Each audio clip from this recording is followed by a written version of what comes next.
Draco Malfoy and the Truth of the Heart by Draco. We'll hear about this. Chapter 10. A spectacularly bad idea. When Hermione fell into an uneasy sleep, too exhausted from crying, Draco carefully disentangled himself from her clinging embrace and stood up from her bed. He was extra quiet as he left the tent to join Harry out near the fire. The other boy was mulishly staring out into the darkness, not even allowing himself to look up as Draco took the seat next to him, sitting so close that their sides were pressed together. "Hey," he whispered. "Are you okay?" Harry shrugged, not answering. Draco huffed out a soft sigh. "It's all right not to be," he muttered. "You don't need to pretend in front of me." "I'm angry," Harry brought out, his jaw clenched. Then after a moment he added, "I really don't want to talk about it." "Okay," Draco nodded. "That's fine by me." But he leaned sideways against Harry until his head rested on his shoulder and lifted the woolen blanket Harry had brought as a protection against the cold, pulling until they shared it. "You should go inside." Harry frowned. "Catch some sleep before we switch." "Nah, I'd rather stay here with you," Draco murmured, snuggling into his boyfriend. "You're warmer than my bed, anyway." "I really doubt that." Harry sighed, but he moved to sling an arm around Draco's waist. They stayed like that for a while, not moving, not talking. Draco was not surprised when Harry eventually burst out, "I can't believe what he said to you." "Can't you?" Draco challenged, turning his face to look at him and raising an eyebrow. Harry held his gaze for a long moment. "I knew that you two were never going to be real friends," he said eventually. "I'd accepted that. And I didn't need you to get along. But this..." Harry gulped, and he rested his forehead against Draco's temple, breaking their eye contact. "The day the locket took control of you was the scariest of my life," he whispered, his voice shaky. "To just go ahead and taunt you with that. I wished I could have gotten in more than that punch." Draco didn't know what to say. He knew that the day the Horcrux had made him walk into that pond was a sore spot for Harry. Using that as a weapon had been the most stupid move Weasley could have made, and they all knew it. So instead he said, "Well, I wasn't too pleased with what he said about you, either." Harry didn't answer at first. Then he muttered, "It's not like it was much of a surprise. I almost expected it." "That doesn't make it right, Harry," Draco hissed, his own arms snaking around the other boy's hips and holding tight. "I hope you know that what he did was messed up and his fault alone, and you're not at all to blame." When again Harry didn't answer right away, he repeated a little more urgently, "You know that, right?" "I think so." Harry breathed, pulling away a little to look at him. "It helps that you believe in me so unconditionally. Because whenever you stop trusting me, I know I messed up badly." "Well, you still have me," Draco pointed out, going for lightness. "So no messing up detected." Draco was quite taken off guard when Harry pulled Draco into a lingering kiss. He melted into it, letting Harry brush their lips together tenderly.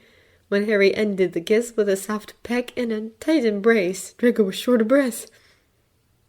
"I could just fall asleep like this, I think," Harry murmured, relaxing against him.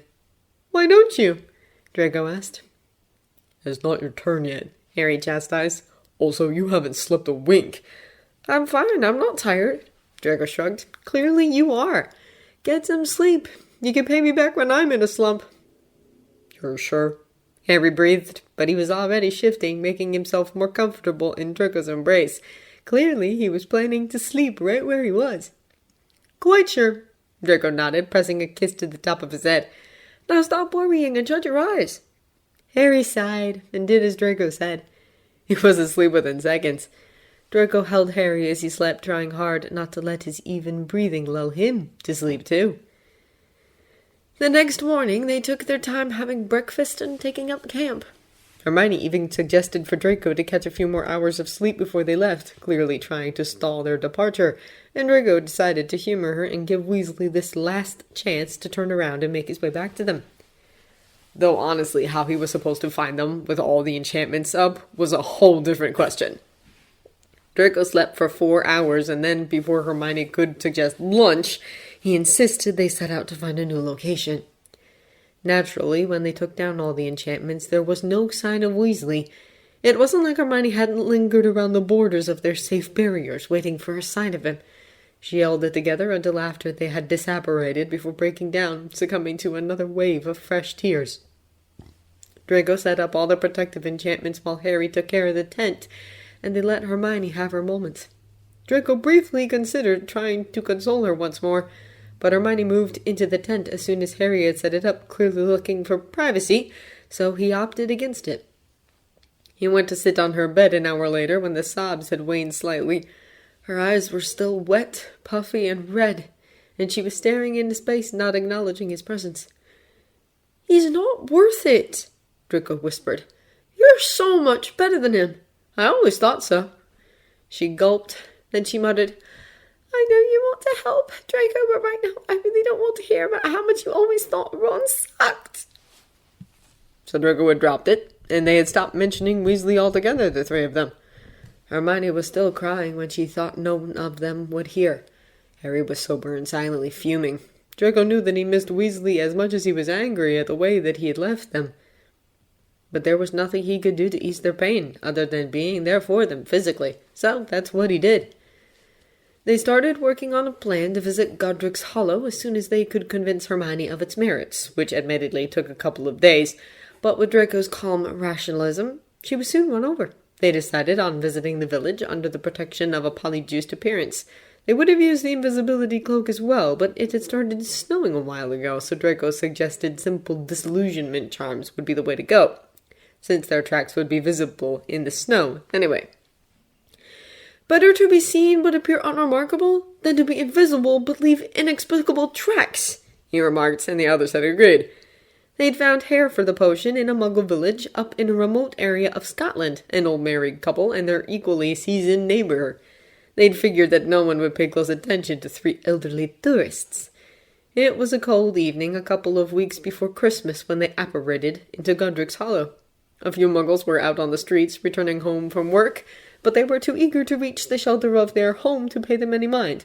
And even if they did, Draco was sure that their enchantments would make them look right through them. Harry was tense and alert from the moment their feet set up on the ground.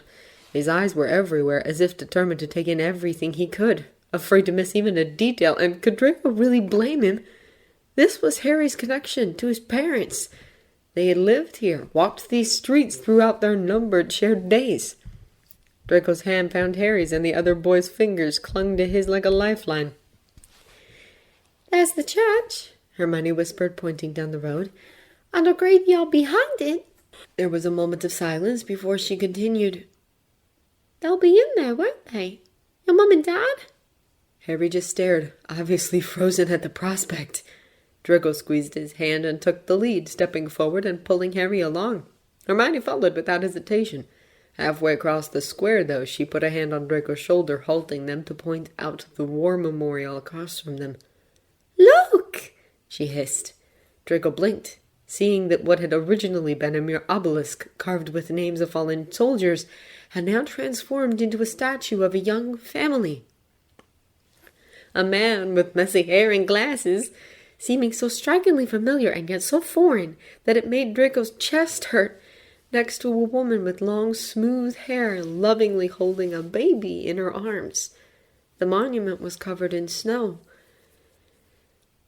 Harry dropped Draco's hand and stepped forward, staring at his parents' faces as if transfixed. Draco gulped, biting his lips and just looking at him, waiting in silence until Harry had looked his fill. When he had, he turned back to them, giving them a small nod. "Come on," he said, and they headed for the church once more and out towards the graveyard behind it. It was rather large for such a small village, but then again, Godric's Hollow was ancient. Generations of Muggle and wizarding families had lived and died here, and the gravestones would reflect the passing of the centuries. Harry moved towards one of the nearest graves, reading the inscription. "Look at this, it's an abbot. Could be some long-lost relation of Hannah's." "Keep your voice down," Hermione muttered. "We should split up," Draco suggested. "This will take us ages. Harry, you go down here. Hermione, you go left. I'll start back down there, and we'll meet somewhere in the middle. Deal?" The others nodded, and then they silently went to work, all of them making their way through the rows and rows of gravestones, searching for Harry's parents. Draco found many a familiar wizarding name, and the pureblood in him was utterly fascinated by the history of the place, but he forced himself not to linger, to keep looking. After a while, Hermione called, "Harry, here!" Both of them looked up. Harry was already hurrying over to Hermione, squeezing through the graves to make his way. "Is it—" he started. "No, but look!" Frowning, Draco also made his way over to them until all three of them hovered over the gravestone Hermione indicated, reading the inscription. The name Dumbledore jumped out, and Draco frowned as he read, "Kendra Dumbledore and her daughter Ariana. Where your treasure is, there will your heart also be." Draco's frown deepened, and he threw a glance at Harry, who was still reading with a guarded expression. Hermione was watching him as well. "Are you sure he never mentioned—" she muttered. "No." Harry cut her off, his tone unforgiving. Then, "Let's keep looking." Draco nodded, already turning to make his way back to where he left off. By far the most noise throughout their search came from Hermione, despite her earlier admonitions. She once called out in false alarm, and then, not long after, she called for Draco, asking him to have a look at something. "What is it?" Draco asked, a tad bit impatient now. "Have you ever seen this mark before?" she asked him, indicating to a sign carved into a particularly old gravestone. Draco frowned, taking a closer look at the triangle encompassing a circle crossed through by a straight line. "Yes," Draco said. "I have." "Where?" Hermione said, eyes widening. "At Fleur's wedding," Draco told her. "Luna's father was wearing a necklace with this symbol, and Victor was displeased. He said it was the sign Grindelwald used back in the day." "Grindelwald?" Hermione asked, looking stumped. "That's strange. It appears in the book Dumbledore left me." "Come again?" Draco blinked. "I don't think it's part of the book," Hermione amended. "I think it was added after. It's on the page with the tale of the three brothers." Draco frowned. He was familiar with the story, but had no clue what Grindelwald would have had to do with any of it. He turned back to the gravestone, trying to make out the name. "That's Ignotus Peverell, right?" "Yes," Hermione murmured. "I think so." "There were no Peverells left," Draco said. "The names died out. Of course, there might be distant relatives with different surnames." "This grave is too old to have anything to do with Grindelwald," Hermione pointed out. "You're right," Draco agreed. "The symbol must stand for something else, and Grindelwald just picked it up." His eyes landed on Harry, then when he deflated. "Let's talk about this some other time," he muttered. "Let's focus on finding Lily and James." "Yes," Hermione nodded, looking chastised. "You're right. Sorry." They both returned to their respective rows, and it didn't take much longer for Draco to become successful. He'd almost met Hermione in the middle now, and the Potter's grave was located only a couple of rows from the Dumbledores. Draco tried to not let himself think about that, or else the anger he already felt for their dead headmaster would take the upper hand. Instead, he cleared his throat and called out very softly, "Harry?" Harry froze. It appeared that he could tell by the tone of his voice that Draco had found his parents, and that this wasn't a false alarm. He took a deep breath and made his way over to Draco's side, his polyjuiced face very pale. The stone was made of white marble, and was in relatively good shape. It was easy to read the inscription even without bending down. James Potter, born 27 March 1960, died 31 October 1981. Lily Potter, born 30th of January 1960, died 31 October 1981. The last enemy that shall be destroyed is death. Harry read the last words aloud, looking at him with wide eyes. "Isn't that a Death Eater idea?" Harry asked, his voice hyperpanic. "Why is that there?" "No, Harry," Draco said quickly, reaching out to touch his cheek.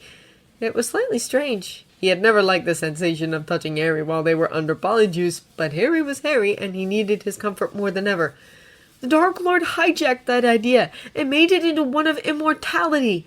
The base of it was simply to live on after death, though." "Living beyond death," Hermione agreed, her voice soft. She had come up to Harry's other side, and she was putting a gentle hand on his arm to soothe him. "Living on!"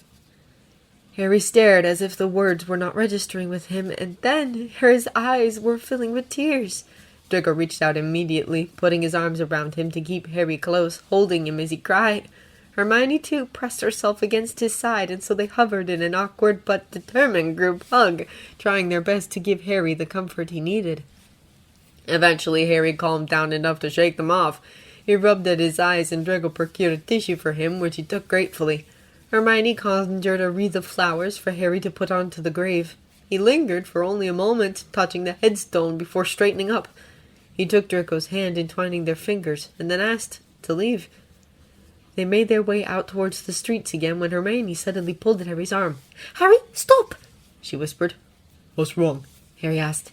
"There's someone there," she muttered, nodding over to the shadowed boundaries of the graveyard, where they could only see bushes and trees in darkness. "Someone's watching us, I can tell. There, over by the bushes." Draco frowned, trying to look closer, but he couldn't make anyone out. Neither it seemed could Harry. "Are you sure?" he asked. "I saw something move. I could have sworn I did." Hermione was biting her lip, looking frightened, and Draco wondered if her mind was playing tricks on her. She had been the one disliking the idea of coming here the most, after all. "We look like muggles," Harry murmured. "Muggles who've just been laying flowers on your parents' grave! Harry, I'm sure there's someone over there!" Draco bit his lip. She was right that if they had been watched, they had looked more than a little suspicious. They had also used their real names, which in hindsight seemed like a grave mistake. Draco still couldn't see anyone, though, and Harry said after a moment, "It was a cat. Or a bird. If it was a Death Eater, we'd be dead by now." "Also," Draco said, frowning, "remember, Bathilda Bagshot is out here somewhere, too. Not everyone watching is necessarily an enemy." "Right," Harry nodded. "She might know where Dumbledore left the sword." Draco still doubted that part, but he did think that she might be a valuable source of information, so he did not bother contradicting him. Neither did Hermione, though she had her hand on her wand, and she was very tense, glancing out into the darkness for any sign of movement. They made it back towards the streets and further down into the village. They kept their eyes open, and Draco tried to glance at nameplates as conspicuously as he could. "How are we going to find Bathilda's house?" Hermione asked, but Harry did not answer. Instead, he was staring further down the street, and Draco followed his gaze to find what looked like a burned ruin at the end of the street. Next thing he knew, Harry was speeding up his steps, and they needed to hurry to follow after him. It was very clearly the Potter's cottage, or what was left of it. The plants in the garden had grown unhindered, leaving a thick green layer above the rubble and charred remains of what had once been Harry's home. The house was still standing, though the upper story had been blown apart by the force of the backfired curse. They stood staring at the scene in front of them. "I wonder why nobody's ever rebuilt it," Hermione asked. "Maybe you can't rebuild it?" Harry suggested. "Maybe it's like the injuries from dark magic and you can't repair the damage." "Even if they could, I doubt they wanted to." Draco frowned. "This is an important place for Wizarding history. I think they left it on purpose as a monument." And indeed, when Draco reached out to touch the gate, a sign rose up in front of them. It read, "On this spot, on the night of 31st October 1971, Lily and James Potter lost their lives. Their son, Harry, remains the only wizard ever to have survived the killing curse. This house, invisible to muggles, has been left in its ruined state as a monument to the Potters and as a reminder of the violence that tore apart their family." And all around the inscription, visitors had added their own messages of hope and encouragement. "Good luck, Harry, wherever you are," one read.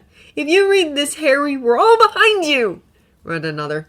"They shouldn't have written on the sign," Hermione admonished, but Harry was grinning, and the sight went through Draco like a ray of sunlight. "It's brilliant," he said. "I'm glad they did. But then he broke off because there was movement down the street. Someone was approaching them, the person heavily cloaked against the cold, and their movements unsteady and wobbling. Draco realized who it was in the same moment that an inexplicable feeling of dread washed over him. He wondered at himself. They had come here in part for Bathilda Bagshot, so why was his heart now racing at the sight of her, as if he was faced with the Dark Lord himself? The old woman approached enough that they could make out her glassy eyes glistening in the streetlight. Then she raised a gloved hand and beckoned them towards her. Harry looked at him and Hermione and nodded. Draco, without a sensible reason to decline, agreed and followed Harry's lead. They followed the woman down the street towards a house with a garden almost as uncared for as the one surrounding the Potter's former home. She led them down the path towards the front door and fumbled with the key. "Are you Bathilda?" Harry asked. She nodded, putting the key into the front door, opening it, and stepping aside to let them enter. Draco almost gagged at the smell. It seemed like something was decaying within her home. He wondered if she was too old to take care of her household. Maybe there was garbage lying in every corner. She took off her shawl and let them into the sitting room. She was very lined with old age, and her eyes were glassy and almost unseeing. Draco wondered if she had used magic to detect them. Hermione caught Harry's wrist before they could follow her into the next room, hissing, Harry, I'm not sure about this. It made Draco pause. Did she too have this inexplicable feeling that something was very wrong about Bathilda Bagshot? Or was Hermione still being paranoid about the plan in general? Harry, though, shrugged her worries off. Look at the size of her, he muttered. I think we could overpower her if we want to. We're 3 against 1. There was a strange hissing sound from the sitting room, making Hermione jump, and Draco twitched. Harry, though, seemed unperturbed. It's okay, he told Hermione reassuringly, and entered the room. Hermione and Draco exchanged a wary look before following him.